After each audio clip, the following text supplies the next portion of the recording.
American state secretary Marco Rubio Fox റേഡിയോയ്ക്ക് നൽകിയ അഭിമുഖത്തിൽ ഇന്ത്യ റഷ്യ ബന്ധത്തെക്കുറിച്ചുള്ള അമേരിക്കയുടെ ആശങ്കകൾ വ്യക്തമാക്കുകയാണ്. ഇന്ത്യ റഷ്യയിൽ നിന്ന് വൻതോതിൽ പെട്രോളിയം ഉൽപ്പന്നങ്ങൾ വാങ്ങുന്നുണ്ട്. ഈ വാങ്ങൽ റഷ്യ യുക്രൈൻ യുദ്ധത്തിന് സാമ്പത്തിക പിന്തുണ നൽകുന്നുവെന്നാണ് അമേരിക്കയുടെ ആരോപണം. റഷ്യയുടെ പെട്രോളിയം ഉൽപ്പന്നങ്ങൾ അന്താരാഷ്ട്ര ഉപരോധം മൂലം ആഗോള വിപണിയെ അപേക്ഷിച്ച് കുറഞ്ഞ വിലയിലാണ് ലഭിക്കുക. ഇത് ഇന്ത്യയെ ആകർഷിക്കുന്നു. എന്നാൽ ഈ വ്യാപാരം റഷ്യയുടെ യുദ്ധശേഷിയെ ശക്തിപ്പെടുത്തുന്നെന്നുമാണ് ട്രംപിൻ്റെ വാദം. ഇന്ത്യ ലോകത്തിലെ ഏറ്റവും വലിയ ജനസംഖ്യയുള്ള രാജ്യങ്ങളിലൊന്നാണ്. രാജ്യത്തിൻ്റെ സാമ്പത്തിക വളർച്ചയ്ക്കും വികസനത്തിനും വലിയ തോതിൽ ഊർജ്ജ സ്രോതസ്സുകൾ ആവശ്യമാണ്. പെട്രോൾ, പ്രകൃതിവാതകം, കൽക്കരി തുടങ്ങിയവ ഇന്ത്യയുടെ വ്യവസായ ഗതാഗത മേഖലകൾക്ക് അനിവാര്യവുമാണ്. റഷ്യയിൽ നിന്ന് കുറഞ്ഞ വിലയിൽ ലഭ്യമാകുന്ന പെട്രോളിയം ഉൽപ്പന്നങ്ങൾ ഇന്ത്യയുടെ സാമ്പത്തിക തന്ത്രത്തിൻ്റെ ഭാഗം കൂടിയാണ്. ഈ വ്യാപാര തീരുമാനം ഇന്ത്യയുടെ ദേശീയ താൽപ്പര്യങ്ങൾക്കനുസൃതമായി സാമ്പത്തിക ചെലവ് കുറയ്ക്കാനുള്ള ഒരു ശ്രമം കൂടിയാണ്. അമേരിക്കൻ പ്രസിഡന്റ് ഡൊണാൾഡ് ട്രംപ് തൻ്റെ സോഷ്യൽ മീഡിയ പ്ലാറ്റ്ഫോമായ ട്രൂത്ത് സോഷ്യലിൽ ഇന്ത്യ റഷ്യ ബന്ധത്തെ രൂക്ഷമായി വിമർശിച്ചിട്ടുണ്ട്. ഇന്ത്യക്ക് 25% അധിക താരിഫ് ചുമത്തുന്നതിനെക്കുറിച്ച് 2025 ഓഗസ്റ്റ് 1 മുതൽ പ്രാബല്യത്തിൽ വരുമെന്നും അദ്ദേഹം പ്രഖ്യാപിച്ചിരുന്നു. ഇന്ത്യയുടെയും റഷ്യയുടെയും സമ്പദ് വ്യവസ്ഥകളെ മരിച്ചവ എന്നും വിശേഷിപ്പിച്ച് ഇരു രാജ്യങ്ങളും ഒരുമിച്ച് കൂപ്പുകുത്താൻ പോകുന്നു എന്നും ട്രംപ് ആരോപിക്കുകയുണ്ടായി. ട്രംപിൻ്റെ വാക്കുകൾ ഇങ്ങനെയായിരുന്നു: ഇന്ത്യ റഷ്യയോടൊപ്പം എന്താണ് ചെയ്യുന്നത് എനിക്ക് പ്രശ്നമല്ല. അവർ അവരുടെ മരിച്ച സമ്പദ് വ്യവസ്ഥയുമായി ഒരുമിച്ച് കൂപ്പുകുത്താൻ ഒരുങ്ങുകയാണ്. അവരുടെ താരിഫ് വളരെ കൂടുതലാണ്. ഇതായിരുന്നു ട്രംപ് അന്ന് പറഞ്ഞത്. ഈ വിമർശനം ഇന്ത്യ റഷ്യ ബന്ധത്തിനപ്പുറം ഇന്ത്യയുടെ വ്യാപാര നയങ്ങളോടുള്ള അമേരിക്കയുടെ അസംതൃപ്തിയും പ്രതിഫലിപ്പിക്കുന്നുണ്ട്.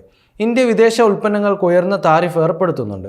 ഇത് അമേരിക്കയുമായുള്ള വ്യാപാര ബന്ധത്തിൽ അസന്തുലിതാവസ്ഥ സൃഷ്ടിക്കുന്നുവെന്നാണ് ട്രംപിൻ്റെ ഭരണകൂടം വാദിക്കുന്നത്. റഷ്യ യുക്രൈൻ യുദ്ധം 2022 ആരംഭിച്ചത് മുതൽ ഇന്ത്യയുടെ റഷ്യയുമായുള്ള വ്യാപാരത്തിനെതിരെ പാശ്ചാത്യ രാജ്യങ്ങൾ വലിയ രീതിയിൽ വിമർശനം ഉന്നയിച്ചിട്ടുണ്ട്. എന്നാൽ ഇന്ത്യ ഈ വിമർശനങ്ങളോട് ശക്തമായി പ്രതികരിക്കുകയും വിദേശകാര്യമന്ത്രി എസ് ജയശങ്കർ പാശ്ചാത്യ രാജ്യങ്ങളുടെ മനോഭാവത്തെ വിമർശിച്ചുകൊണ്ട് ഇപ്രകാരം പ്രസ്താവിക്കുകയും ചെയ്തു: യൂറോപ്പിൻ്റെ പ്രശ്നങ്ങൾ ലോകത്തിൻ്റെ പ്രശ്നങ്ങളാണ്, പക്ഷേ ലോകത്തിൻ്റെ പ്രശ്നങ്ങൾ യൂറോപ്പിൻ്റെ പ്രശ്നങ്ങളല്ല എന്ന മനോഭാവത്തിൽ നിന്ന് പാശ്ചാത്യ ലോകം വളരേണ്ടതുണ്ട്. ഇന്ത്യ തൻ്റെ ദേശീയ താൽപ്പര്യങ്ങൾ സംരക്ഷിക്കുന്നതിനോടൊപ്പം സാമ്പത്തികവും തന്ത്രപരവുമായ തീരുമാനങ്ങളും സ്വീകരിച്ചു വരുന്നു.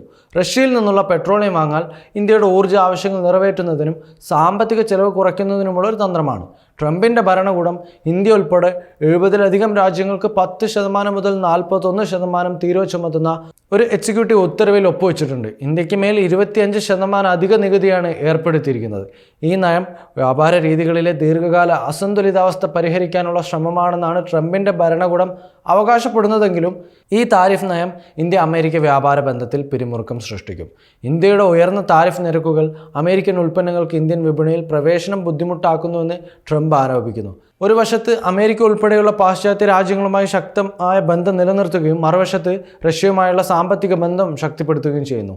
ഈ സന്തുലനം ഇന്ത്യയെ ആഗോള രാഷ്ട്രീയ വേദിയിൽ ഒരു പ്രധാന ശക്തിയായി നിലനിർത്തുന്നുമുണ്ട്. ഡൊണാൾഡ് ട്രംപിൻ്റെ അസ്വസ്ഥതയ്ക്ക് പിന്നിൽ ഇന്ത്യ റഷ്യ ബന്ധം, ഇന്ത്യയുടെ വ്യാപാര നയങ്ങൾ, ആഗോള രാഷ്ട്രീയ സാമ്പത്തിക തന്ത്രങ്ങൾ എന്നിവയാണ്. എന്നാൽ ഇന്ത്യ തൻ്റെ ദേശീയ താൽപ്പര്യങ്ങൾ സംരക്ഷിക്കുന്നതിനോടൊപ്പം ആഗോളവേദിയിൽ ഒരു ശക്തമായ നിലപാട് ഉറപ്പിച്ചുകൊണ്ട് തന്നെയാണ് മുന്നോട്ട് പോകുന്നത്.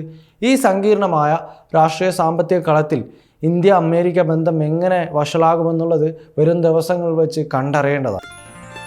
waytonikah.com, the exclusive Muslim matrimonial site.